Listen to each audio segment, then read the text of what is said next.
பால்ன்றது அந்தந்த விலங்கோட குட்டிங்களுக்காக அந்த தாய்ப்பால் வந்து சுரக்குது. ஸோ இப்போ மனுஷனுக்கும் மாடுக்கும் என்ன சம்மந்தம் இருக்குது? நீங்கள் மாடோட லைஃப் சைக்கிள் பாருங்கள், 20 இயர்ஸ் தான். ஸோ மனிதனோட லைஃப் சைக்கிள் பார்த்தீங்கன்னா 120 வருஷம். ஸோ அப்போ என்ன ஆகுது அப்படின்னா, அதில் இருக்கிற புரோட்டீன், அதில் இருக்கிற கால்சியமோட வீரியம் வந்து ரொம்ப அதிகமாக இருக்கும். ஸோ அதை ஜீரணம் பண்ணுறதுக்கான என்சைம்ஸ், நம்ம டைஜஸ்டிவ் என்சைம்ஸ் வந்து நமக்கு ஜென்ரலாகவே கிடையாது. ஓரளவுக்கு இருக்கும். எப்போ வரையும் இருக்கும் அப்படின்னா, நம்ம இயற்கை சொல்லித்தர விஷயம் என்ன, பால் எப்போ குடிக்கணும் அப்படின்னா, பல்லு வளர வரைக்கும் பால் குடிக்கணும். பல்லு முளைச்ச உடனே நீங்க மாடு பார்க்கலாம், கண்ணுக்குட்டியை வந்து தள்ளி விடும், வீனிங் பீரியட்னு சொல்லுவாங்க. ஸோ அப்போ என்ன அப்படின்னா, பல்லு முளைச்சிருச்சுன்னா பால் குடிக்க கூடாது அப்படின்றது தான் ஒரு அண்டர்ஸ்டாண்டிங். நம்ம இன்ஸ்டிங்க்டா நம்ம ஃபாலோ பண்ண வேண்டிய விஷயம். நீங்க பிறந்த குழந்தைங்களுக்கே பார்த்தீங்கன்னா ஃபர்ஸ்ட் மாட்டுப்பாலை வச்சிங்கன்னா துப்பும், எடுத்துக்க அக்செப்ட் பண்ணாது. நம்ம அதில் சீனி போட்டு ஏதோ பவுடர்லாம் போட்டு நம்ம ஃபீட் பண்ணி பழகிட்டோம். இப்போ நம்ம மாட்டுக்கு மடியில் சுரக்கிற பாலில் கால்சியம் புரோட்டீன் இருக்குன்னு சொல்கிறோம்.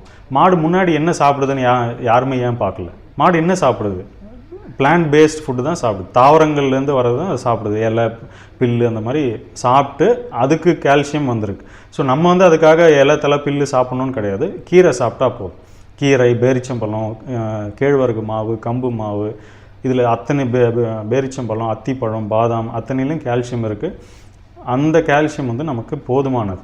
டைப் 1 டயபெட்டிஸ் 4 வயசு 5 வயசு குழந்தைங்களுக்கெல்லாம் இப்போ நம்ம ட்ரீட்மெண்ட் பண்ணிகிட்ருக்கோம். ஸோ என்ன ரீசன் அப்படின்னா, அந்த மில்கில் வந்து கேசின்னு ஒரு ப்ரோட்டீன் இருக்குது. அதை வந்து நம்ம இன்சுலின் சுரக்கிற கணையத்தில் இன்சுலின் சுரக்கும். அந்த பீட்டா செல்ஸ் அப்படின்னு சொல்லுவாங்க. அந்த பீட்டா செல்ஸில் தான் அந்த இன்சுலின் ப்ரொடியூஸ் ஆகும். அந்த கணையத்தில் இருக்கிற பீட்டா செல்ஸை வந்து அழிக்கக்கூடியது அப்படின்னு சொல்லிட்டு ஆய்வுகள் சொல்கிறாங்க, அந்த கேசின்ன்ற ஒரு ப்ரோட்டீன். ஸோ அதனால் பால்ன்றது நமக்கு அவசியம் இல்லாத உணவு, எடுக்கக்கூடாது. அது மட்டும் இல்லாமல் நிறைய ஹார்மோன்ஸும் இருக்குது.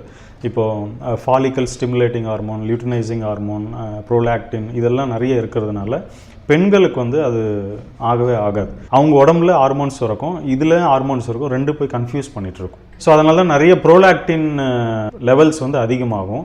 ப்ரோலாக்டின் அதிகமாகிறதுனால அது ப்ரோலாக்டின் இன்டியூஸ்டு இன்ஃபெர்டிலிட்டின்னு இருக்குது. அது குழந்தையின்மை ஆகிறதுக்கும் வாய்ப்பு இருக்குது. ஸோ இன்றைக்கி தைராய்டு சம்மந்தப்பட்ட பிரச்சனை, பிசிஓடி, ஃபைப்ராய்டு யூட்ரஸ், இந்த மாதிரி பல விதமான வியாதிகள் வரத்துக்கு பால்ன்றது ஒரு முக்கியமான காரணமாக இருக்குது. அப்போ பாலை மட்டும் அவாய்ட் பண்ணிட்டு மற்றதெல்லாம் சாப்பிட்லாம் அப்படின்னா, அதை விட மோசமானது பன்னீர், பட்டரு, சீஸ், இதை வந்து எடுக்கவே கூடாது. கான்சன்ட்ரேட்டட் ஃபார்மில் இருக்கும். ஸோ அதனால் அதெல்லாம் அவாய்ட் பண்ணுறது நல்லது.